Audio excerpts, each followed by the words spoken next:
नमस्कार, मैं हूं सुरेश चौहान के और आप देख रहे हैं बिंदास बोल। बिंदास में हम आपके सामने फिर उसी मुद्दे को लेकर आए जिसकी कमिटमेंट हमने की थी और हमने कहा था कि इस मुद्दे को हम तब तक जारी रखेंगे जब तक कि इस पर कार्रवाई नहीं होती, इसके ऊपर हिंदुस्तान पूरा जाग नहीं जाता, अपनी बात नहीं कहता। बिंदास में हम आपके सामने लगातार ये विषय लेकर आए हैं और आज हम आपके सामने अकरुद्दीन ओवैसी के उस रूप को लेकर आ रहे हैं जिसका वो दावा करता है, जिसकी वो धमक भरता है, जिसके लोगों को वो हवा बनाता है और लोगों को लगता है कि मुसलमानों का देश का सबसे बड़ा नेता है। लेकिन भारत का एक भी मुस्लिम नेता किसी भी दल का इसको मानने को तैयार नहीं है। ये भोले भावड़े या सोशल मीडिया तक सीमित लोगों को लिए या जहां पर दूसरे दल नहीं पहुंचे हैं ऐसी जगह पर, या जहां हिंदू वोटों का डिवाइडेशन होता है ऐसी जगह पर जीत कर आने तक ही सीमित है। और इसलिए बड़ी बड़ी और दुनिया को फतह करने की बातें करने के बावजूद मुस्लिम इसको अपना नेता नहीं मानते। और इसलिए आज हमने आपके सामने बिंदास में विषय रखा है कि क्या अकरुद्दीन ओवैसी मुसलमानों का सबसे बड़ा नेता है या उसका यह दावा कितना सही है। इसी विषय पर हमारे साथ दो मुस्लिम नेता भी जुड़े रहेंगे, दो हिंदू नेता भी जुड़े रहेंगे, साथ में आप हमेशा की तरह हमारे साथ टेलीफोन पर, स्काइप पर, सोशल मीडिया के द्वारा जुड़े रहेंगे। आइए आपके सारे प्रकार के अभिव्यक्ति लेने के पहले मुद्दे पर नजर डालते हैं। विचारधाराओं के नेता अपने वोट बैंक को मजबूत करने के लिए समय समय पर हिंसा भड़काने वाले उत्तेजक बयान देते रहे हैं। इन्हीं में से एक आंध्र प्रदेश में अपने मुस्लिम वोट बैंक को मजबूत करने के लिए हिंदुओं के खिलाफ आपत्तिजनक टिप्पणियां करने और भड़काऊ भाषण देने वाले एक विधायक अकबरुद्दीन ओवैसी भी है। आंध्र प्रदेश में ओवैसी भाइयों की तूती बोलती है। ओवैसी भाइयों का विवादों से पुराना नाता रहा है, आए दिन सुर्खियों में बने रहते हैं। गौरतलब है कि हैदराबाद में रहने वाले अकबरुद्दीन ओवैसी पर हाल ही में एक भड़काऊ भाषण देने, दो संप्रदायों के बीच वैमनस्यता फैलाने और सरकार के खिलाफ युद्ध छेड़ने के आरोप में 3 मामले दर्ज किए गए थे। ओवैसी आंध्र प्रदेश विधानसभा में ऑल इंडिया मजलिस इत्तेहाद अल मुसलमीन के विधायक हैं और पार्टी के सदन के नेता भी हैं। 14 जून 1970 को हैदराबाद में जन्मे ओवैसी पार्टी के सबसे बड़े दिवंगत नेता सलाहुद्दीन ओवैसी का छोटा बेटा है। इसका बड़ा भाई असदुद्दीन ओवैसी हैदराबाद से पार्टी का सांसद है। मई 2011 में मोहम्मद पहलवान के साथ 4 अन्य लोगों ने ओवैसी पर हमला किया था। ओवैसी को चाकू मारा गया। इतना ही नहीं, उस पर 3 बार गोली भी चलाई गई थी, लेकिन वह किसी तरह बच निकला। इस घटना से 2 साल पहले यानी 1999 में ओवैसी और पहलवान के समर्थक के बीच चुनावी मैदान में झड़प भी हुई थी। अब आपको ओवैसी के असली चेहरे से रूबरू कराते हैं। अपने भड़काऊ भाषणों को लेकर हमेशा चर्चा में रहने वाला ओवैसी हिंदू देवी देवताओं को गाली देकर देश में 50,000 से भी अधिक दंगा फसाद करा चुका है, जिसमें लाखों की संख्या में मुस्लिम भी मारे गए थे। 2007 में अपनी पार्टी के अन्य विधायकों के साथ ओवैसी ने तस्लीमा नसरीन की हत्या करने की धमकी दी थी।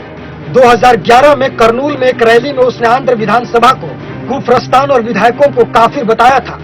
इससे तो पता चल ही गया होगा कि अपने आप को मुस्लिमों का बड़ा नेता बताने वाला ओवैसी मुसलमानों को भी नहीं बख्श रहा है, तो फिर कैसे ये दावा करता है कि वो मुस्लिमों का बड़ा नेता है। Bureau report, Sudarshan news. तो ये मुद्दा है और इस मुद्दे पर आपको अभी बेखौफ होकर बोलना है, अपनी बात को पहुंचाना है। मैं पहले सारे दर्शकों का अभिनंदन करना चाहूंगा कि इस मुहिम के साथ दुनिया के जाने माने लोग जुड़ रहे हैं। अगर आपको देखना है तो सुदर्शन न्यूज, ये जो हमारा फेसबुक पर आईडी है, सोशल मीडिया में इसी आईडी से हमारे कई जो अकाउंट है उस पर आप देख सकते हैं कि दुनिया के कितने जाने माने लोग इस विषय पर अपनी प्रतिक्रिया दे रहे हैं। कल सोमवार से हम इस कड़ी को शुरू करेंगे कि जैसे कल कीर्ति आजाद ने दिया, फिर सुब्रमण्यम स्वामी से लेकर तमाम सारे लोग, सांसद और नेता और धार्मिक नेता भी ओवैसी के बारे में क्या राय रखते हैं ये भी हम दिखाएंगे। पाकिस्तान में क्या राय रखते हैं ये भी बात दिखाएंगे। तमाम सारी चीजें आगे चलाएंगे। आपका अभिनंदन इसलिए क्योंकि इस मुहिम को लगातार देखने वाले, रोज देखने वाले दर्शकों की संख्या कई गुना बढ़ रही है और हमें अपने वेबसाइट के पैकेज को अपडेट करना पड़ा क्योंकि उसकी कैपेसिटी खत्म हो गई। इतनी ज्यादा रोज की लॉगिन हो रही है। इसका मतलब हिंदुस्तान इसके बात से सहमत है। इसका मतलब हिंदुस्तान उनकी आवाज हमारे साथ मिलाना चाहता है और बोलना चाहता है। और इसलिए आपका मैं अभिनंदन करते हुए इस मुद्दे की शुरुआत करता हूं कि क्या ओवैसी का सबसे बड़ा मुस्लिम नेता होने का दावा सही है, कितना सही है और कैसे सही है और नहीं है तो क्यों नहीं है, इसकी सच्चाई क्या है, इसकी पोल खोलने के लिए आज का ये पूरा 1 घंटा हम इसी विषय पर डेडिकेटेड करेंगे। हमारे साथ कई गेस्ट भी जुड़े रहेंगे, साथ साथ में कई कॉलर हमारे साथ जुड़े। पहले कॉलर के पास चलते, उनकी बात सुनते हो क्या कहना चाहता है। जय हिंद। बोलिए, क्या कहना है आपको? आप लाइव में जुड़ चुके हैं, बोलिए। शायद कॉलर से संपर्क नहीं हो पा रहा है, हम अगले कॉलर के पास जाएंगे। आप भी कॉल कर सकते हैं, स्क्रीन पर चल रहे नंबरों पर आप कॉल कर सकते हैं। और साथ में अगर आप वीडियो कॉल करने की सुविधा आपके मोबाइल पर, लैपटॉप पर या टैब पर है, तो आप स्काइप के द्वारा भी हमारे सुदर्शन न्यूज इस आईडी पर लॉग इन करके कॉल कर सकते हैं। हम वीडियो कॉल भी लेंगे, साथ साथ में आप व्हाट्सएप पर वीडियो भी भेज सकते हैं, जिसको हम अपने चैनल पर और साथ में हमारे सोशल मीडिया पर भी डालेंगे। कॉलर, जय हिंद। हाँ सर, जय हिंद। मैं पंजाब फाजिलका से अनिल कपूर बात कर रहा हूँ। हाँ, ये जो अवैसी है, आप अपने इतिहास में पुराने समय में देखिए, एक दैत्य हुआ करते थे और एक देवता हुआ करते थे। तो जो इनकी बात करने का जो तरीका है वो ध्यान से देखिए। हमारे जो सीरियल में अपन ने देखा होगा, जैसे दैत्य बोला करते थे, हमारा तीनों लोकों में राज होगा, हम स्वर्ग को विजय करेंगे, हम ऐसा करेंगे। वैसे ही ये भी बोल रहा है कि ये हिंदुस्तान तो बहुत छोटा है, पूरी दुनिया को फतेह करना है। तो ऐसे ही जो सोच रखते हैं, जब मैं ऐसे मुसलमानों की सोच देखता हूँ, तो अगर कहीं पे भी मुझे मुसलमान नजर आ जाता है तो मेरा उनको देख करके खून खोलता है कि अब मैं क्या करूं।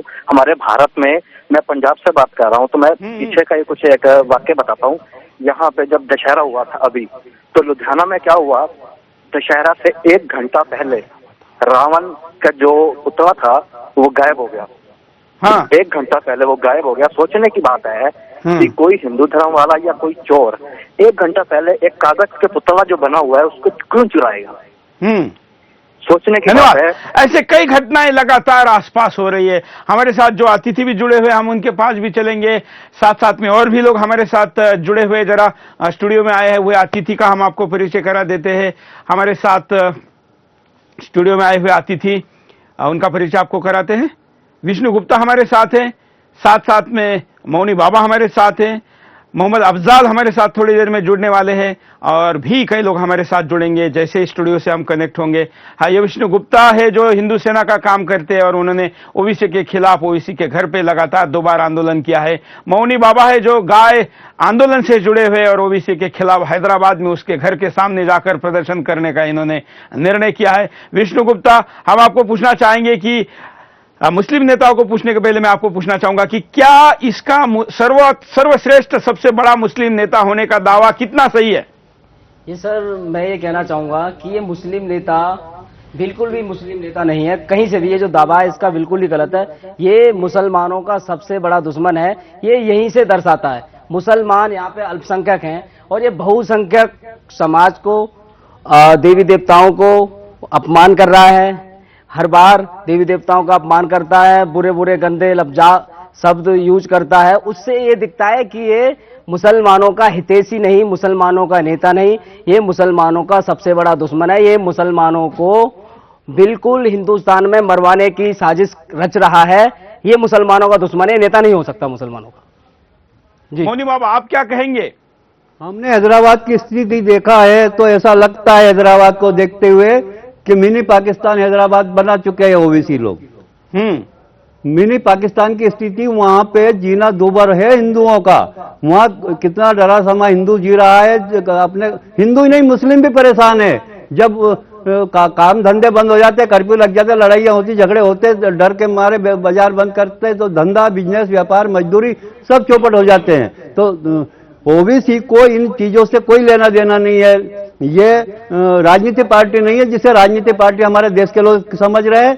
ये आतंकवादी ग्रुप है। बिल्कुल आपने सही कहा। सोशल मीडिया पर कुछ मुस्लिम भगिनियों ने लिखा हुआ है कि हमें उस क्षेत्र में जाने के लिए हमें भी डर लगता है, और जिस प्रकार की वहां की स्थिति है, खुद मुस्लिम भगिनियां लिखती है कि अगर हमारे क्षेत्र में शादी के रिश्ते नहीं आते, और भगिनियों से भी ज्यादा खराब स्थिति वहां पर जो मुस्लिम भाई है उनके लिए दूसरे मुस्लिम जो घर है वो पुराने हैदराबाद में लड़की देना नहीं चाहते, क्योंकि उनको लगता है जहां पर फसाद, दंगा फसाद हमेशा होता है और ये लोग जब तक रहेंगे तब तक होता रहेगा। तो ऐसे जगह पर शादी की समस्या भी बहुत बड़े पैमाने पर हो जाती है। तो ये लोगों का हित देखने के बजाय खुद का हित देखने तक सीमित रहने वाले लोग नेता कैसे हो सकते हैं? कॉलर के पास चलता है। जय हिंद। बोलिए। नमस्कार सुरेश जी। हाँ हाँ जी, क्या बोल मैं रहे बोल हैं रहा आप? हूँ आकाश चौधरी रुद्रपुर से। हाँ हेलो। बोलते रहिए आप। हाँ, मेरा कहना यह है कि 1 वीक हो गया हमें जो है इस मुद्दे को लिए हुए, तो इसमें थोड़ा सा स्टंट चेंज कर दिया जाए। अब जो है ये साधारण बात से जो है गिरफ्तारी हो नहीं रही इसकी, ना ही इसके ये चुनाव आयोग में भी हमने कई दफे लगाया नंबर, पहले तो बात उठाते नहीं, उठाते हैं तो कोई बताते नहीं। धरना प्रदर्शन का प्रोग्राम चालू करवाओ ना आप इसका। वो भी ये तो समाज ने करने का काम है, ये चैनल ने करने का काम नहीं है। हम तो आपके सामने सत्य लेकर आ रहे हैं, हिम्मत से विषय दिखा रहे, तो धरना देने का काम भी अगर चैनल करेगा तो क्या आप हाथ में हाथ धरे बैठे रहेंगे? धन्यवाद। अगले कॉलर के पास चलते हैं। आपकी तरफ से आप इस विषय पर क्या करने वाले हैं ये जरूर बताइए। और अगर केवल चुनाव आयोग तक कॉल क्यों कर रहे हैं? आप इंटरनेट से नंबर निकालकर तेलंगाना के मुख्यमंत्री को कॉल करिए, वहां के गृह मंत्री को कॉल करिए, आपके सांसद को पूछिए कि वो क्यों नहीं चुनाव आयोग में इस विषय के खिलाफ बात करता। आप जिस भी दल को वोट देते होंगे उस दल के कार्यालय में फोन करिए, उनको कहिए कि इस विषय पर वो चुनाव आयोग से क्यों कंप्लेंट नहीं करते। अगले कॉल। जय हिंद। पाकिस्तान के लिए गाड़ी दे रहे मुसलमान, तो इन्हें कोई सजा न मिले है? हाँ, हमारे देवी देवतान को लिए गाड़ी दे रहे हैं, इन्हें कुछ सजा दो, कैडी पे कैडी सजा दो। इन मुसलमानों के अल्लाह को कोई गाड़ी न दे रहा हो, कोई कुछ न कर रहा हो, हमारे देवी देवता ने गाड़ी दे रहे हैं, कैडी पे कैडी सजा न मिले इन्हें है? कुछ तो करो इनका। प्रधानमंत्री भी कुछ न कर रहा, कोई भी कुछ न कर रहा, और ये हमारे भगवान ने गाड़ी दिए जा रहे हैं। क्यों दे रहे हैं गाड़ी? क्या कारण है इसका? बिल्कुल। कुछ कहो, इनसे कुछ सुनो भाई, क्यों दे रहे हो? कल तो गलती मान है, नहीं तो इसे फांसी की सजा होनी चाहिए। बिल्कुल, फांसी तो दूर है, इसके खिलाफ कोई शब्द बोलने को तैयार नहीं है। चंद लोग अब तैयार होने लगे हैं और हमको हैदराबाद से लेके देश विदेश से कई जगह से ये समर्थन के फोन आ रहे हैं, SMS आ रहे, मेल आ रहे, और हमारे फेसबुक के पेज पर भी लोग पोस्ट डाल के कह रहे हैं कि हम इसके खिलाफ हैं और अगर आप इसके विषय में कुछ करते हैं। लेकिन हम कहते हैं कि हमारा तो जितना काम है हम करें, अब इसके आगे करने का काम समाज का है, सामाजिक संस्थाओं का है, व्यक्ति का है, देश के हर नागरिक का है। अगर वो करेगा तो जरूर इसके ऊपर कार्रवाई होगी। और इतने आसानी से होने वाले विषय होते तो कोई और कर लेते ना, उसके लिए इतने दिन चुप रहने की या इतने दिन कुछ ना होने की स्थिति क्यों बनती? ये काम मुश्किल है लेकिन करना है। इस हिम्मत के साथ अगर करेंगे तो हो पाएगा। कॉलर के पास चलते हैं। जय हिंद। सुरेश जी नमस्कार। मैं बोलिए। मुंबई से बोल रहा हूँ। हाँ हाँ सर, बोलिए। वैश्विक के बारे में मैं तो अपनी कविता से बोलता हूँ सर। हाँ तो मैं बोल रहा हूँ साहब, शुरू कर रहा हूँ। बोलिए। कि कलमकार हूँ, कलमकार का फर्ज निभाने निकला हूँ। कलमकार हूँ, कलमकार का फर्ज निभाने निकला हूँ। आपकी ही आवाज में मैं आवाज मिलाने निकला हूँ। अपनी तो सब सोच रहे हैं, जरा देश की भी सोचे। सबको जिम्मेदारी का एहसास दिलाने निकला हूँ। सबको जिम्मेदारी का एहसास दिलाने निकला हूँ। इसको पकड़ो, अंदर डालो, दंगा या करवाएगा। हिंदू और मुसलमानों को आपस में लड़वाएगा। कहता है 2 घंटे लड़ो, उसके बाद हम आएंगे। 2 घंटे में पता नहीं है कितना का घर जलवाएगा। 2 घंटे में पता नहीं कितने का घर जलवाएगा। सदियों से हम गाय पूजते, गाय हमारी माता है। दूध गाय का या भी पीता, मांस गाय की खाता है। लाज नहीं आती है ऐसे अत्याचारी पापी को। चुल्लू भर पानी में जाकर डूब नहीं मर जाता है। या तो यह कौवा है या तो कोई दुष्ट परिंदा है। इसकी करतूतों पर तो इस्लाम भी शर्मिंदा है। जिस थाली में खाया इसने छेद उसी में कर डाला। पता नहीं है आता ताई कैसे अब तक जिंदा है। पता नहीं है आता ताई कैसे अब तक जिंदा है। भारत को गाली देता है, ऐसा सबक सिखाएंगे। जूते की माला पहना कर गधे पर बैठाएंगे। मुंह पर काली खोद कर इसको सारा सूत्र घुमाएंगे। ये रस्सी से बांध को इसे चौराहे पर लटकाएंगे। देश का मुखिया बदल गया है, हवा देश की बदल गई। सोच देश की बदल रही है, फिजा देश की बदल गई। हर भूले भटके भाई को साथ देश को जोड़ेंगे। एक सभी एक हो गए तभी हम अंधकार को तोड़ेंगे, सभी एक हो गए वाह तभी वाह वाह हम वाह, चलिए चलिए, ये देश के विभिन्न सुरों से, विभिन्न गलियों से, विभिन्न घरों से, विभिन्न कोनों से इसके खिलाफ आने वाली हर आवाज को हम आवाज देंगे, मौका देंगे, प्लेटफॉर्म देंगे, इसलिए क्योंकि हिंदुस्तान के खिलाफ बोलने वाले के खिलाफ अगर कोई हिंदुस्तानी बोलता है, 125 करोड़ में से जो भी बोलता है, उन सबको हम यहां पर मौका देंगे। आप कविता के द्वारा, शेरो शायरी के द्वारा, अपने तर्कों के द्वारा, मुद्दों के द्वारा, प्रतिक्रिया के द्वारा ऐसे प्रवृत्ति का विरोध करिए। यह प्रवृत्ति का विरोध जरूरी है। अगले कॉलर। जय हिंद। हाँ, जय हिंद सुरेश जी, नमस्कार। बोलिए। अशोक पांचाल, दिल्ली सादरा से बोल रहा हूँ। आपके इस प्रोग्राम को देख के मेरा मन जो है ना कुछ बाग हो रहा है। ये खुशी हो रही है कि आप इतनी मेहनत कर रहे हैं, तो इसका कुछ ना कुछ असर होना चाहिए। और मैं आपको बता दूं कि ये गुरु गोविंद सिंह, शिवाजी महाराज, पृथ्वीराज चौहान, और इन्होंने जो है ना जो मुगलों के खिलाफ जो आवाज उठाई थी, मुझे लगता है कि हिंदुओं ने इनका साथ नहीं दिया था, इसलिए हिंदू लोग इसलिए हम लोग यहाँ कामयाब नहीं हुए थे। और एक आपको कड़वा सच बता दूं। हेलो, बिल्कुल, बोलिए बोलिए। आपको मैं कड़वा सच बताना चाहता हूँ आज। हाँ। अगर अंग्रेजों ने इस हिंदुस्तान पर शासन न किया होता तो मुगल साम्राज्य की कड़ी को तोड़ना बहुत मुश्किल काम था। ये हिंदुओं को क्यों नहीं समझ में आता? हम इतिहास को अलग अलग एंगल से देखते। धन्यवाद कॉल करने के लिए। हम यहां पर रुकते एक छोटे से ब्रेक के लिए। ब्रेक के बाद दोबारा आएंगे बिंदास बोलचाल।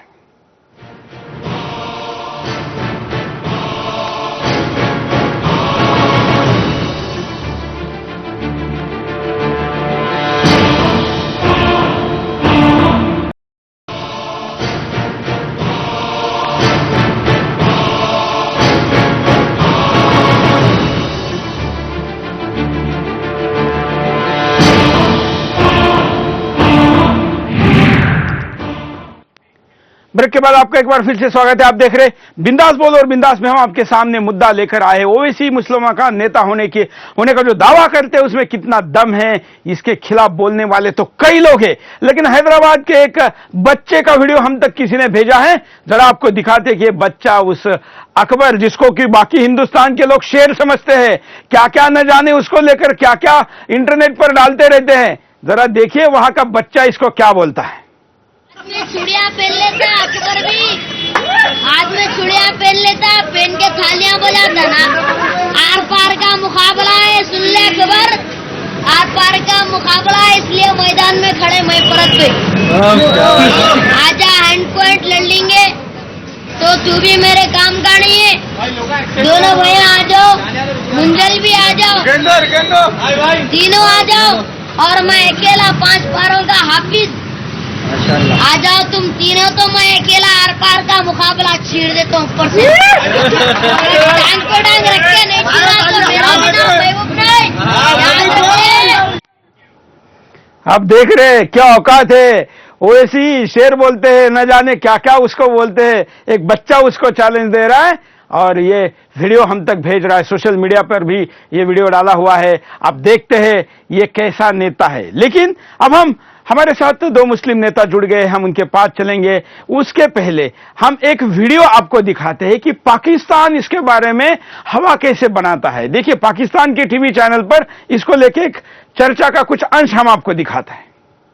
वो जो इंडिया का एक मुसलमान है, उर्दू स्पीकिंग, सलाहुद्दीन अकबर अब्बासी। सलाहुद्दीन उनके वालिद का नाम था, उनका अपना नाम है अकबरुद्दीन अवैसी। हाँ वही यार। वैसे मैं हैरान हुआ हूं देख के कि वो इंटरनेट पे और फेसबुक पे छाया हुआ है उसका वो तकरीर करने का अंदाज, और वो उसके दलेरी के डायलॉग पुलिस के साथ, इंडियन पुलिस के साथ। बल्ले बल्ले बल्ले बल्ले, बड़ा रौला पड़ा हुआ। मेरा ख्याल है कि क़याम पाकिस्तान के बाद अगर कश्मीर को एक तरफ रखो तो हिंदुस्तान के अंदर मुसलमानों के हकूक के लिए किसी मुसलमान रहनुमा ने इस जुर्रतमंदाना अंदाज में आवाज नहीं उठाई। ये पहली बार ये अंदाज देखने में और सुनने में आ रहा है। नहीं तो ये हुआ क्या है एकदम, किस तरह ये जुर्रत की है इंडिया के मुसलमान।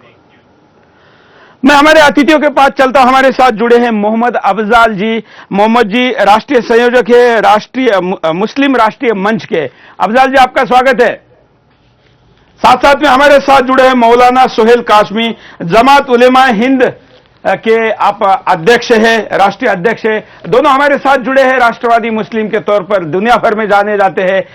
मैं दोनों के पास आपको ये सवाल पूछ रहा हूं, जो सवाल आज के बिंदास बोल में आपने एक छोटे बच्चे का भी देखा, उसको कैसे ललकारता है, या अपने आपको मुसलमानों का सबसे बड़ा नेता होने का दावा करता है। इस विषय पर मोहम्मद अफजल साहब, आपकी पहली प्रतिक्रिया।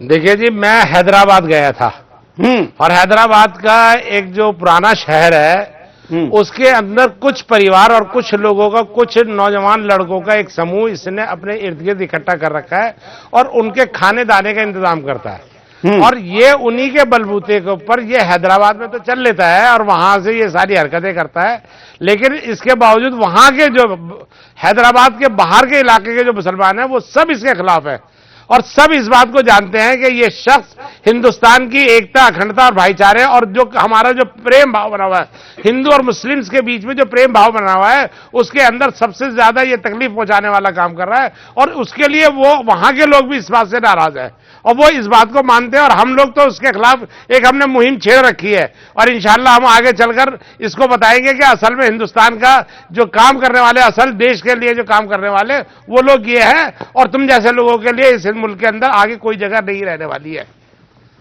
मैं आपके साथ मौलाना साहब है। मौलाना साहब, आपकी भी पहली प्रतिक्रिया लेते हैं, फिर हम इसके वीडियो कुछ देख के उस पर चर्चा करते हैं। देखिए, बहुत ही अफसोस और शर्म की बात है कि कुछ विदेशी ताकतों के इशारों पर इस किस्म के लोग देश को बांटने की कोशिश कर रहे हैं। देश का मुसलमान, देश का बच्चा बच्चा जो मुसलमान है वो इसके खिलाफ है। और अभी तो एक बच्चे का हमने वीडियो देखा, उसके अलावा लाखों बच्चे ऐसे हैं जो आज देश के अंदर इस जैसे नापाक शख्स की निंदा करते हैं और इसको मुंहतोड़ जवाब देने के लिए तैयार खड़े हुए हैं। और आने वाले वक्तों के अंदर चाहे वो अकबरुद्दीन ओवैसी हो, चाहे वो इनके भाई पार्लियामेंट के मेंबर हो, इनको मुसलमान ही जवाब देंगे और मुंहतोड़ जवाब देंगे और हैदराबाद के लिए जवाब देंगे। बिल्कुल, हम जरा आपको इसका एक वीडियो दिखाते हैं, देखिए यह क्या कहता है। हम तो कई वीडियो इसको चला रहे हैं, लेकिन आज के विषय से संबंधित कुछ वीडियो देखते हैं, फिर मैं आपके पास भी आऊंगा, कॉलर के पास भी चलेंगे। एक और वीडियो। ऐसे कहा मेरे आका ने कि खुल जाहला को जहाकुल बातिल इन्नल बातिला काना ज़हूका, कि बातिल आया मिटने के लिए। याद रखो नौजवानों, ये मिटने के लिए आए हैं, हम मिटने के लिए नहीं आए। मैं फिर से तुमसे कह रहा हूं कि जब तक हम जिंदा हैं दुनिया जिंदा है, दुनिया आबाद है। हम नहीं तो दुनिया नहीं। ये गुंडों को खत्म करो, ये कहां के भी गुंडे होंगे खत्म करो इनको, मुंडी कुचलो इन लोगों की। मौलाना सोहेब जी, ये मुंडी कुचलने के लिए बोल रहा है बाकी लोगों की, इसका मतलब गैर मुस्लिम जितने भी होंगे उनकी मुंडी कुचलने के लिए धर्म का आधार दे रहा है। जरा आप स्पष्ट करिए। देखिए, ना तो ये कोई धार्मिक लीडर है, ना कोई धार्मिक इन्होंने पढ़ाई की है। दाढ़ी रखकर, टोपी लगाकर हर नापाक आदमी एक ईमानदार नहीं हो सकता। नापाक आदमी जो दिल से नापाक है, मन से नापाक है, विचारों से नापाक है, वो नापाक ही रहेगा, चाहे वो धर्म का लिबादा ओढ़ ले, चाहे वो मजहब की आड़ में कहीं भी छुपा रहे। इनकी गंदगी आज अवाम के सामने आ गई है। देश का मुसलमान, राष्ट्रवादी लोग जो देश के लिए मर मिटना चाहते हैं, आज वो इतनी ज्यादा तकलीफ में है इनके बयानों की वजह से। और खास तौर पर सोशल मीडिया के अंदर जो इन्होंने पूरी दुनिया के अंदर अपने आप को मशहूर करने के लिए नापाक तरीके इख्तियार किए हैं, उसको आने वाले वक्तों के अंदर इंशाअल्लाह करीम हम मजहबी अंदाज में जवाब देंगे। इनको बताएंगे असल मजहब क्या है। हमारा मजहब मुंडी कुचलने की हिदायत देता है या मुंडी बचाने की हिदायत देता है। इस्लाम तो जो किसी की मुंडी अगर मसली जा रही हो उसको बचाने के लिए कहता है कि अगर तुम्हारा पड़ोसी, तुम्हारा पड़ोस में रहने वाला, तुम्हारे देश में रहने वाला, तुम्हारे पड़ोस में रहने वाला कोई कमजोर आदमी उसके खिलाफ कोई हमला करता है तो तुम्हारा फर्ज बनता है कि उसकी हिफाजत करो और कि हर एक की जो है आप मोहब्बत के लिए, उसके तहफ्फुज के लिए आगे निकलो। ये कौन सा इस्लाम इन्होंने सीखा है? मौलाना सोहेब जी, अगर आप इसके खिलाफ बोलेंगे तो ये आपकी मुंडी कुचलने की भी बात करता है। मैं एक बात और मैं आपको बताऊं, इन्होंने हक और बातिल की बात करी है। हक और बातिल को इनको समझना आता है। पहले इन्हें पता है ये क्या, ये हक पर है। जो इंसानियत के खिलाफ काम करता है वो बातिल है।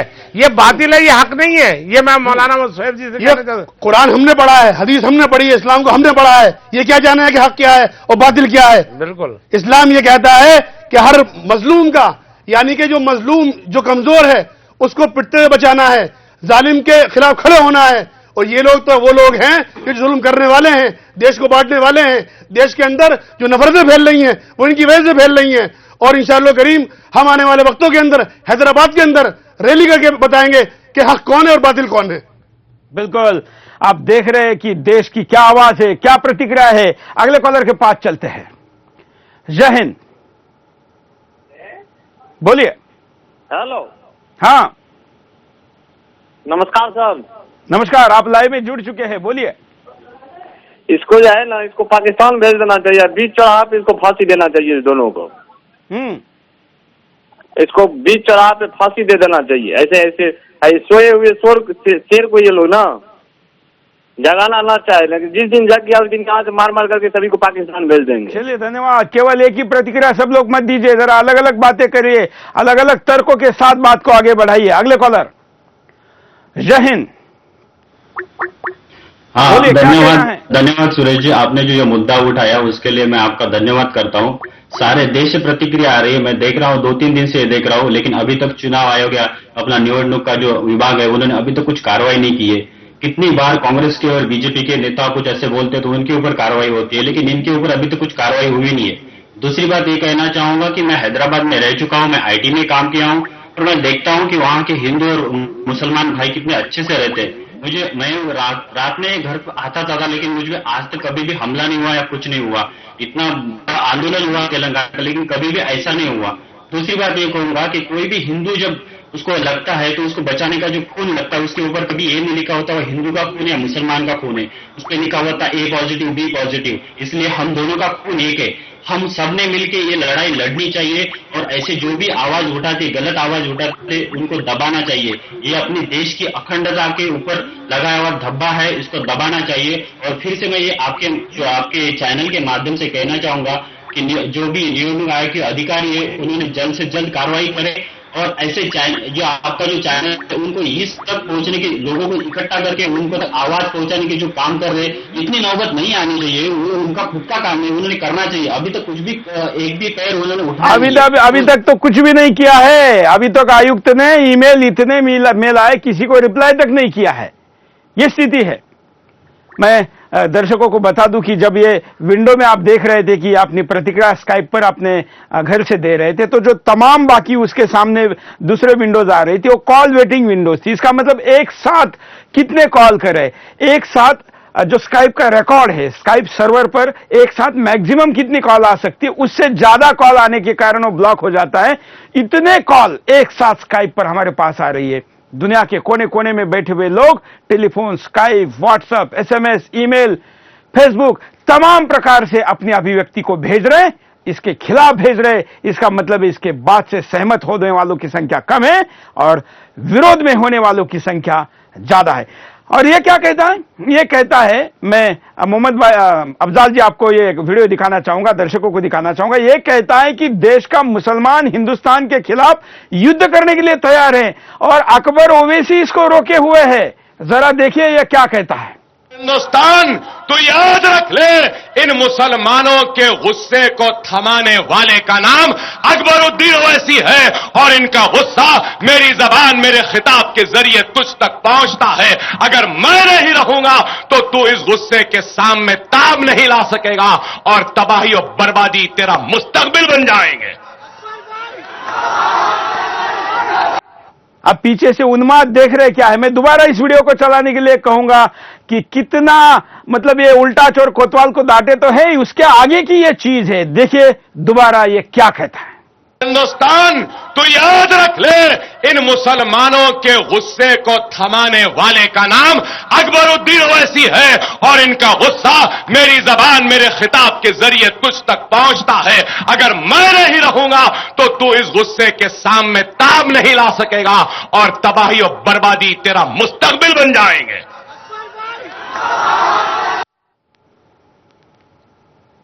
अफजाल जी के पास चलते हैं। अफजाल जी क्या कहेंगे?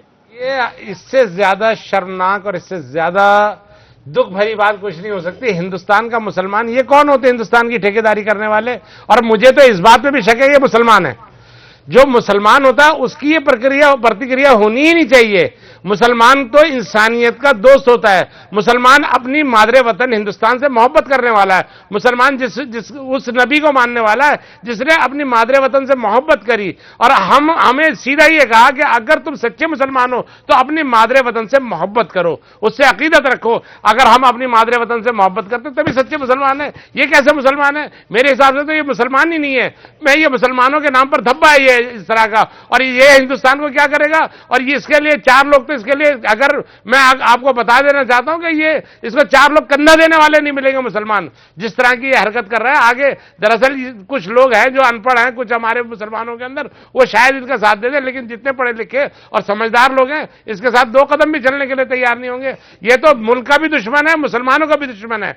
और ऐसे आदमियों को तो मैं कहता हूं बिहाइंड द बार, इनको जेल खाने के पीछे भेज देना चाहिए। ये मैं यहां तक कहने के लिए तैयार हूं कि इसका दिमागी तवाजुन खराब हो चुका है, ये दिमाग खराब हो चुका है। इसको इस बारे में इसका दिमागी इलाज भी करवाना चाहिए, मेरे हिसाब से ये मैं मानता हूं। बिल्कुल, अगर दिमागी इलाज इसकी जरूरत है, इसको आगरा में भेज दीजिए, ठाणे में भेज दीजिए, वहां एडमिट कर दीजिए, इसको सभा में, पॉलिटिकल रैली में, टीवी चैनलों में और लोगों से मिलने कैसे दिया जाता है अगर इसकी ये स्थिति है। मैं मौलाना साहब जी के बाद चलूंगा।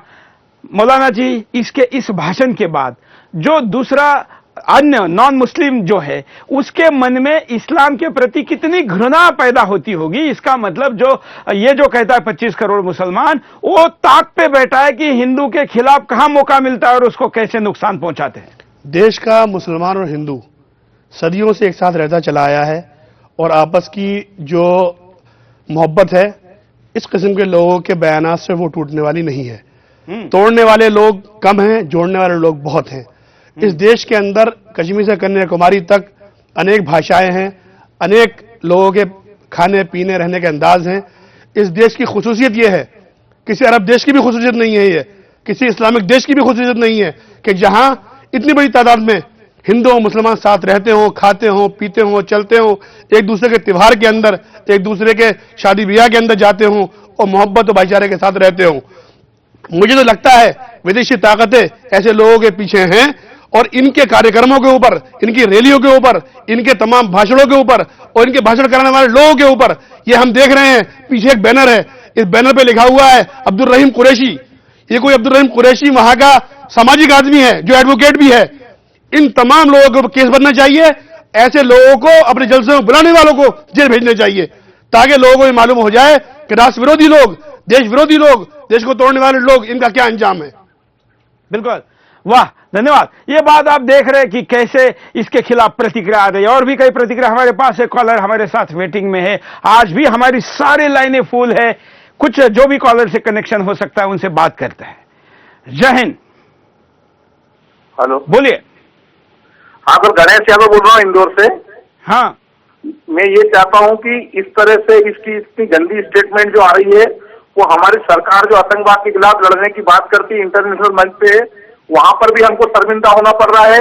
आपस में हमारे समाज में भी ये घेर घोल रहा है। और मैं तो ये चाहता हूँ कि जिन शहरों में ये इस तरह की बातें करता है वहां पे भी तो हमारे सामाजिक लोग रहते हैं, उन लोकल शहरों में भी इसके खिलाफ वही तत्काल मुकदमा लगना चाहिए, इस पर केस लगना चाहिए। जहां जहां जिन जिन शहरों में दे रहा है, या ठाकरे के खिलाफ बोल रहा है, क्या किसी के खिलाफ बोल रहा है, वो सभी लोग इसके खिलाफ मुकदमे दर्ज करें। वो सरकार से मैं मांग करना चाहता हूं कि भारत सरकार तत्काल प्रभाव से इसके ऊपर कोई बड़ी कार्रवाई करे। जो हम इंटरनेशनल लेवल पे बोलते हैं कि हम आतंकवाद के खिलाफ है, आतंकवाद से हम लड़ना चाहते हैं, हम किस तरह से आतंकवाद से लड़ रहे हैं? ऐसे लोगों को हम लोग जो है लगाम नहीं लगा सकते, तो हमारा धिक्कार है आतंकवाद के खिलाफ लड़ने का कि क्या हम लोग लड़ रहे हैं। 80,000 करोड़ का बजट हम दे रहे, सेना को 1 लाख करोड़ का बजट दे रहे, पानी की तरफ पैसा आ रहे हैं और ये लोग हमारे देश में सत्यानाश की तरफ मतलब जो है ये गंदी गंदी आवाज हमारे लोगों को बरगलाने के लिए बोलते रहते हैं। 24 घंटे दिन रात घेर उगल रहे हैं। मैं ये चाहता हूँ, मांग करता हूँ भारत सरकार से कि तत्काल इस आदमी को बिल्कुल कस्टडी में डाला जाए। बिल्कुल, बिल्कुल सही कहा आपने। मैं भी आपसे सहमत हूं कि आखिर हमारे पास लाखों की फौज, लाखों की सेना, इतनी सब कुछ ताकत है, मिसाइलें। हम कहीं चाइना पर, पाकिस्तान के उस कोने पे दूसरे देश में मिसाइल दागने की बात करते हैं, लेकिन हैदराबाद के अंदर भोंकने वाले इसके गले में पट्टा डाल नहीं सकते। तो ये सारी जो ताकतें हैं, ये आखिर ताकत हमारे पास क्यों है? क्या केवल 26 जनवरी को पथ पर इसका प्रदर्शन करने के लिए है या बड़े बड़े केवल टेंडरों तक सीमित है? अगर उसका उपयोग, उसका भय, उसका डर, उसके डर का परिणाम ऐसे लोगों के दिमाग पर नहीं हो सकता, तो उस ताकत का एहसास हिंदुस्तान को, सरकार को, सेना को, पुलिस को करके दिखाना होगा। और वो करे बगैर ऐसे लोगों के जो दिमाग खराब हुए हैं वो ठीक नहीं हो सकते। अगले कॉलर। जय हिंद। सुरेश जी नमस्कार। ए के मिश्रा बोल रहा हूँ अम्बाला से। हाँ, मैं ये पूछ रहा हूँ कि लोग चुनाव आयोग का घेराव क्यों नहीं करते? अब तो लगता है कि चुनाव आयोग को भंग करने की मांग होनी चाहिए और साथ ही गृह मंत्री को भी बदलने की जरूरत है। धन्यवाद। चुनाव आयोग ने जिस प्रकार से इस विषय में ढिलाई बरती है, तमाम विषय है जिसमें चुनाव आयोग सालों साल कैसे चलाता है पता नहीं। फिर चुनाव आयोग का काम भी क्यों? फिर बोल दो कि नंगा नाच करो, जिसको जो करना है। अगर चुनाव आयोग ने कुछ करना ही नहीं है तो कुछ लोग सीमा में रहे और कुछ लोग सीमा तोड़कर उसका बलात्कार करे सारे मर्यादाओं का, फिर भी चुनाव आयोग चुप है। तो फिर चुनाव आयोग है किस लिए? हमारे आपने करोड़ों रुपए का जो हम टैक्स देते हैं उस टैक्स से चुनाव आयोग चुनाव करता है। उस चुनाव में बहुत बड़ा खर्चा उम्मीदवार या उम्मीदवारों के नेता उनकी रैलियों पर होने वाले भाषणों को रिकॉर्ड करने में होता है। इस देश के हजारों उम्मीदवारों का लाखों घंटे का रिकॉर्डिंग चुनाव आयोग के पास है। अगर उसमें से ऐसे गंद फैलाने वाले लोगों के ऊपर कार्रवाई नहीं होती तो चुनाव आयोग इस रिकॉर्डिंग पर हमारे जेब के पैसे, हिंदुस्तानियों के जेब के पैसे, जो कि किसी गरीब के मुंह में अन्न के रूप में जा सकते हैं, किसी बीमार के लिए दवाई का काम आ सकते हैं, वो भी वहां नहीं जा रहे हैं। और ऐसी रिकॉर्डिंग करके चुनाव आयोग अगर उस पर पाल्टी मारकर बैठता है तो इसका मतलब चुनाव आयोग अपना काम सही नहीं कर रहा है। मैं विष्णु गुप्ता के पास जाऊंगा। विष्णु गुप्ता, आप लोग काफी प्रदर्शन करते रहते हैं, आप क्यों नहीं चुनाव आयोग के खिलाफ भी कुछ करते? सर ऐसा है कि जब ये सबसे पहले मैं आपका और सुदर्शन चैनल का धन्यवाद करूंगा कि उन्होंने इस मुद्दे को खुल के उठाया, जबकि इस मुद्दे को कोई भी चैनल नहीं उठा रहा है। और जहां तक हिंदू सेना का सवाल है, हिंदू सेना ने अभी मैं पूर्व में भी 4 दिन पहले उसके घर के बाहर धरना प्रदर्शन किया। और मैं आपके चैनल के माध्यम से सरकार को और चुनाव आयोग को मैं बोलना चाहता हूं, अगर 1 हफ्ते के अंदर उसके खिलाफ कार्रवाई नहीं की जाती है और उसकी पार्टी की मान्यता रद्द नहीं की जाती है तो हिंदू सेना का जो स्टाइल है, जो स्टाइल रही है, उस स्टाइल में हिंदू सेना धरना प्रदर्शन करेगी। और दूसरा, मैं ओवैसी के खिलाफ मैं ये कहना चाहता हूं सुदर्शन न्यूज के माध्यम से कि अगर माननीय राजनाथ सिंह जी एक्शन नहीं लेते हैं तो राजनाथ सिंह जी के खिलाफ भी हिंदू सेना उनके घर पे जाके, आवास पे जाके धरना देगी। और साथ ही साथ जैसा कि अभी बताया गया, जब पिछली बार उसको गिरफ्तार किया गया था तो उसने जो ग्राउंड लगाया बेल का कि उसके ऊपर भूत आता है, जिनके ऊपर भूत आता है, भूतों को उतारने का जो रास्ता है, जो जरिया है, वो किसी कानून के पास नहीं है, वो तो सिर्फ जूतों का है, लातों का है और घूसों का है। अगर सरकार नहीं सुनती, चुनाव आयोग बैन नहीं लगाता और सरकार उसके खिलाफ कार्रवाई नहीं करती तो ओवैसी, मैं बताना चाहता हूं, ओवैसी पार्लियामेंट उसका बड़ा भाई, पार्लियामेंट भी है मेंबर ऑफ, और जब सत्र चलेगा वो दिल्ली आएगा और हिंदू सेना दावे से उसका लात घूसों से और जूतों से स्वागत करेगी। उसका भूत ऐसे नहीं उतरेगा जब तक लात घूसे नहीं बरसेंगे उस पर। मैं मौलाना सोहेब जी के पास जाना चाहूंगा। मैं आपको इस्लाम में क्या भूत प्रेत, इस विषय में क्या धारणा है? क्योंकि ये बोलता है कि जब ये इसको अरेस्ट किया गया तो इसने बेल का ग्राउंड ये बनाया कि हमारी ऐसी मान्यता है और वो जहां कस्टडी में था उसको कोई भूत परेशान करता था, इसलिए इसको जमानत दे दी। देखिए, जो कस्टडी में था उस वक्त की जो सरकार थी वो खुद भूतों की सरकार थी और वो इस किस्म के लोगों को पालती थी और पाल के आगे परोसती थी। इसीलिए ऐसी नालायकी की बात को उसने तस्लीम किया और इसे कोर्ट के अंदर जो है तस्लीम होने दिया। और हमारी ये अपील है कि इस किस्म के जो लोग जो तकरीर करने हर जगह पहुंच जाते हैं, महाराष्ट्र का चुनाव हो चाहे वो आंध्र प्रदेश का चुनाव हो, इसी भूत वाली बात पे थोड़ा सा मैं आप दोनों से प्रतिक्रिया चाहूंगा कि ये क्या मैटर है। मैं वैसे किसी 2 तांत्रिकों को बुला के इसके वीडियो दिखा के उसको भी जरा लोगों के सामने ऐसा कुछ नहीं है, उजागर करूं। मैंने देख लिया है, मैं खुद मौलाना हूं, कोई भूत भूत नहीं है। और जो अभी हमारे भाई ने कहा इसका इलाज जो है वही है। 1-2 लोग थे, कहना कि इसके ऊपर अगर भूत है भी तो राजनीति का भूत, राजनीति का भूत है और उसका इलाज जो है वो दूसरे अंदाज से होना चाहिए।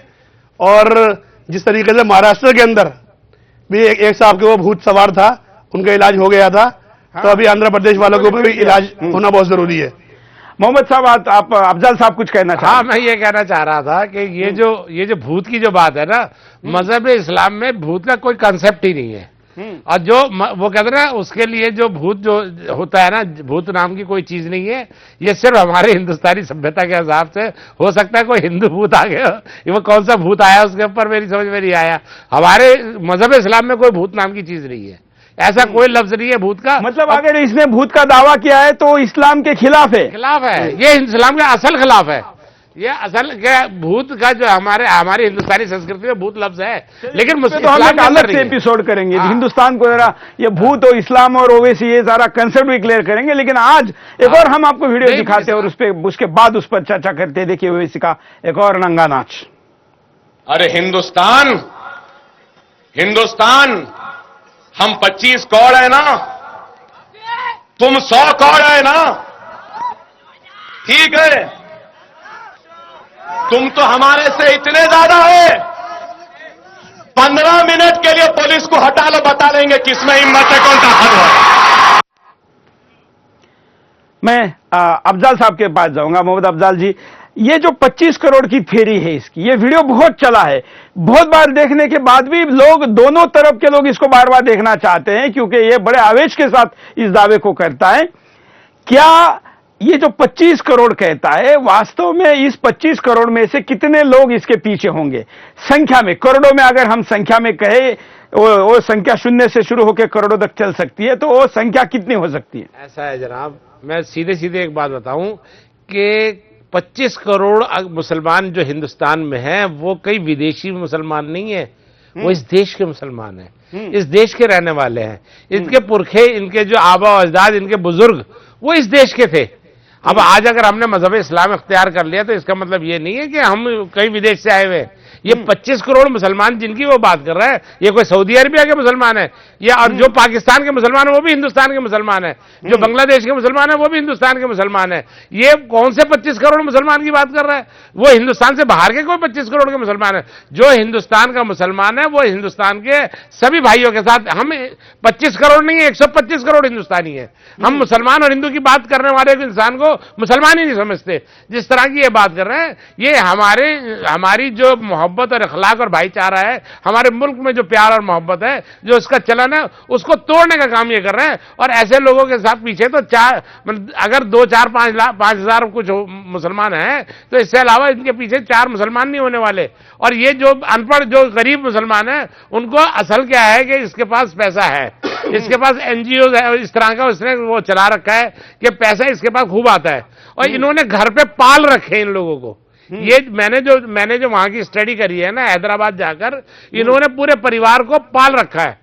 और जिस तरीके से उनको पाल जो रखा है जिस तरह से, और उनको उनके घर में रोजी रोटी पहुंचाता है, तो इस वजह से जब उनको खाने को, उनको कोई काम नहीं है, उनको सिर्फ ये काम है कि वो वैसी अकबरुद्दीन वैसी जहां जा रहा है, इसके साथ उनके पीछे पीछे अपनी फौज लेके जाना, इसके अलावा और कोई काम नहीं है। और ऐसे लोगों के लिए सरकार को बड़ी नजदीकी नजर रखनी चाहिए, और ऐसे लोगों को जो है कम से कम उन लोगों पर भी नजर रखनी चाहिए, और जो इनके फॉलोअर है उन पर भी नजर रखनी चाहिए। मैं आपको एक बात और कहना चाहूंगा, मुझे याद है पिछले बार जब हमने इसके खिलाफ कार्यक्रम किया था, करीब साल भर पहले, तब आए थे, इसमें मोहन भागवत जी के उस बयान को लिया था जिसमें मोहन भागवत जी कहते हैं कि इस देश में रहने वाले सारे ही लोगों के खून में या हमारे डीएनए में राम श्री कृष्ण का डीएनए है, ये उसको नकारता है। वो देखिए, एक बात सुनिए, ये हमारी सभ्यता, हमारी तहजीब, हमारी हिंदुस्तानी तहजीब है, और हम इस तहजीब के अलंबरदार है, और हमें इस बात का गर्व है हम हिंदुस्तानी मुसलमानों को। ये अगर इसको नकारेगा तो इसका मतलब ये थोड़ी है कि सारे हिंदुस्तान के मुसलमान इसको नकार देंगे। हम सब लोग यहाँ से, हम सब लोग इसी हिंदुस्तान के, इसी माटी के हैं। अगर भागवत जी ने जो बात कही है उसके वो सही की गई है, ऐसा नहीं है कि कोई गलत है। हम कोई सऊदी अरब के आने वाले मुसलमान नहीं है, या हम कोई तुर्की के मुसलमान नहीं है, हम हिंदुस्तानी मुसलमान हैं, और हिंदुस्तान से मोहब्बत करने वाले मुसलमान हैं। तो ये इस तरह की बात करने वाले ये लोग वाकई में ये मुसलमान कहलाने लायक ही नहीं है, जिस तरह के अवैसी जैसे लोग मुसलमान के लायक भी नहीं है। मैं मौलाना शोएब जी को पूछूंगा कि इंडोनेशिया में वहां पर पॉपुलेशन वाइज धर्म को मानने वाली पॉपुलेशन भले ही इस्लाम की सबसे ज्यादा हो गई हो, लेकिन वहां पर रामायण को जो भारतीय या हिंदू स्क्रिप्चर्स है उसको आज भी माना जाता है। वहां के मुसलमान के घर में आज भी रामायण होता है। तो यह भारत के मुसलमानों को राम पे नाम पर क्यों चिढ़ाता है? देखिए, इस्लाम के अंदर हमारे नबी पाक सल्लल्लाहु अलैहि वसल्लम ने ये फरमाया कि आप तमाम धर्मों का आदर करें, उनके पूर्वजों का, उनके जो भी जिनके पूज्य लायक लोग हैं सबका आप एहतराम करें, क्योंकि इस्लाम का ये नजरिया है कि सबका एहतराम करना चाहिए। और इसीलिए पूरी दुनिया के अंदर कोई भी पढ़ा लिखा मुसलमान, आलिम, मौलाना, आपने देखा होगा किसी भी धर्म के बारे में कोई नीची बात नहीं करता, हमेशा एहतराम की निगाह से देखते हैं, क्योंकि वो जानते हैं कि इस्लाम का क्या पैगाम है और इस्लाम की क्या तालीम है। जहां तक रामचंद्र जी का ताल्लुक है या और जो लक्ष्मण जी या श्री कृष्ण जी, ये तमाम जो अवतार हुए हैं, इन तमाम का एहतराम के लिए हमारे उलमा इकराम ने हमेशा से कहा है कि कोई भी मुसलमान इनके बारे में कोई गलत लफ्ज नहीं निकालेगा।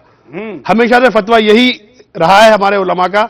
लेकिन ये प्रभु श्री राम के खिलाफ भी बोलता है, उनके माँ के खिलाफ भी बोलता है, लक्ष्मी जी के खिलाफ भी बोलता है, पता नहीं कितने भगवान हैं ऐसा बोलता है। वो भी मैं वीडियो दिखाने के लिए कहूंगा, लेकिन उसके पहले कॉलर के पास चलते, उसके बाद आपके पास आएंगे।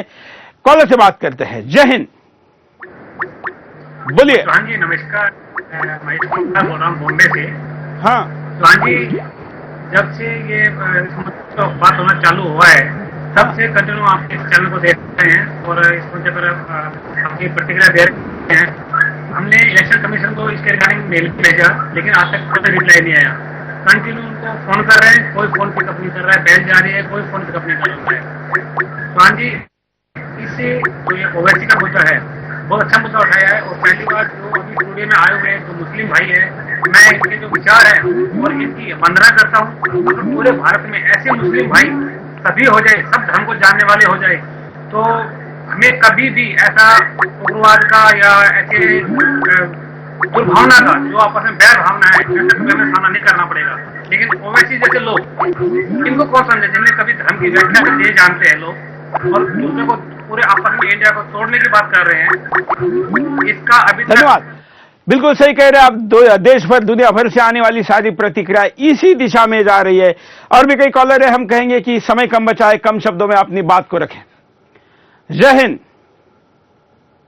बोलिए, क्या कहना है आपको? हेलो।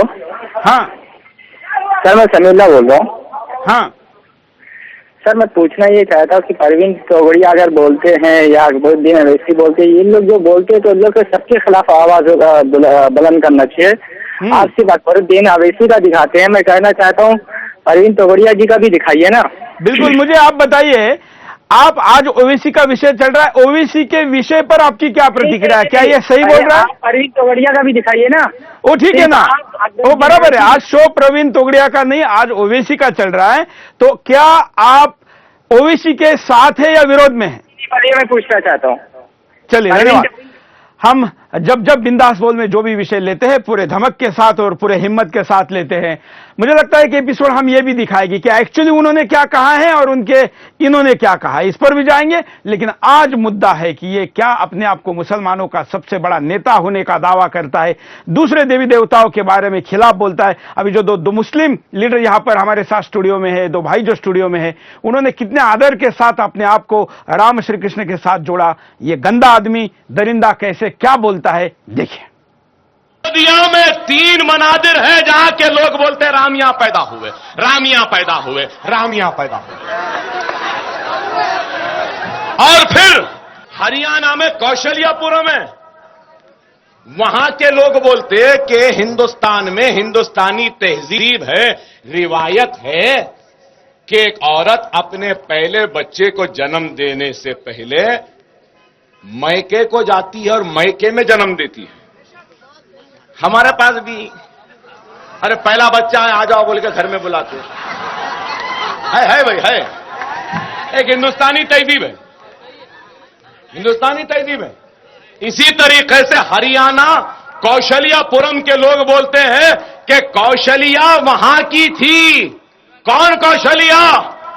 राम की मां, दशरथ की बीवी। और वहां के लोग बोलते कि कौशल्या हिंदू तहजीब के हिसाब से मैके को आई थी हरियाणा को, कौशलियापुरम में, और रामवा पैदा हुए।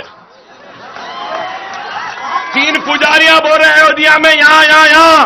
अरे अडवाणी, वाजपेयी, उमा भारती, मोदी, बता आखिर राम की मां कहां गई, किधर जन्म दी?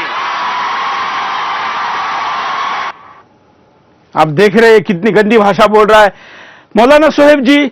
अगर मोहम्मद साहब के बारे में कोई कार्टून निकालता है, कोई अपशब्द बोल देता है, तो उसकी हत्या करने के लिए तमाम फतवे दुनिया भर में निकलते हैं। वहां विदेश में कहीं यहां से 5000 किलोमीटर पर घटना घटती, उसकी भारत में प्रतिक्रिया होती है। दुनिया भर में होनी चाहिए, कोई प्रॉब्लम नहीं। लेकिन प्रभु रामचंद्र के खिलाफ इतने गंदे शब्द बोलने वाले व्यक्ति के खिलाफ फिर क्या होना चाहिए, आप बताइए।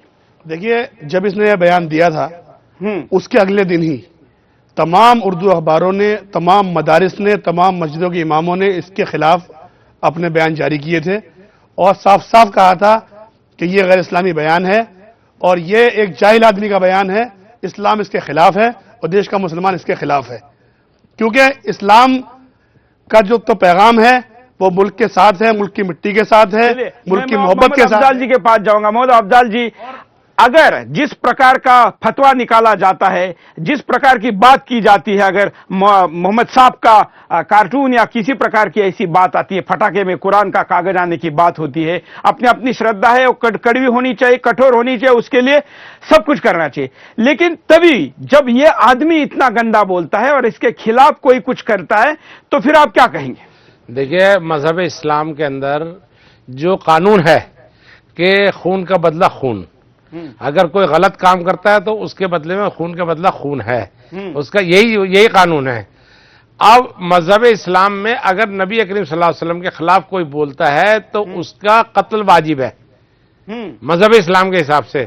इसलिए अगर ये हिंदू धर्म की इस तरह की हरकत करता है तो इसको हिंदू धर्म के अनुसार जो भी कानून बनता है उसके हिसाब से इसको सजा देनी चाहिए। और मैं कहता हूं ये सही सजा का मुस्तहिक है, ये इसका हकदार है और इसको वही सजा देनी चाहिए जो धर्म के खिलाफ बोलता है, मजहब के खिलाफ बोलता है। उसके खिलाफ मैं कहता हूं हिंदू धर्म के अंदर अगर कोई इस तरह का कानून है तो उसी के हिसाब से इसकी सजा देनी चाहिए और इसको वो सजा मिलनी चाहिए। और अगर ऐसा नहीं है तो हिंदुस्तान के कानून के हिसाब से इसको गद्दार और दूसरे देश की, दूसरे धर्म की अवमानना करने के लिए इसको अभी फौरन जेल के पीछे भेज देना चाहिए। मैं तो ये कहता हूं। इस जैसे इंसान अतिथियों का आभारी हूं कि आपने समय निकाला, आप आए और अपनी बात को रखा।